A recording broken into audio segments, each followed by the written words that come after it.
சொல்பவன் அப்பன் பழனி அப்பன் கள்ளம் கபடமில்லாதவர் தம்மிடம் காவலில் நின்றிருப்பான்.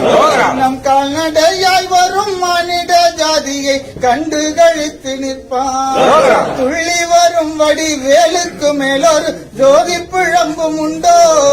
அந்த சுப்பையன் போலொரு அற்புத தெய்வத்தை சொல்ல மொழியும் உண்டோ?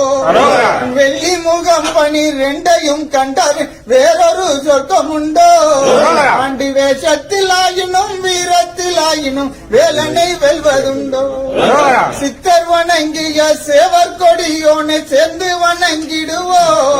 அந்த சிக்கலில் ஆயினும் செந்திலில் ஆயினும் சென்று வணிந்து நிற்போம். பக்தருக்கென்று திறந்திருக்கும் தன் பழனியை கண்டுகொள்வோம். அங்கு பாழாபிஷேகமும் தேனாபிஷேகமும் செய்து வணிந்து நிற்போம். செட்டி முருகன் எனும் பெயர் பெற்றவன் தெண்டாயுதம் அல்லவோ? அந்த சித்திர வள்ளியும் ஜாடையில் மற்றும் ஒரு செட்டி மகள் அல்லவோ? கொட்டி கொடுப்பவன் கோவிலை பார்த்திட கோஷமிட்டோடிடுவோ? குத்தட்டுமே முள்ளும் தட்டட்டுமே வழி கொஞ்சமும் கண்டுகொள்வோம். 6 ஆன 20 ஆடி நடந்து செல்வோம்.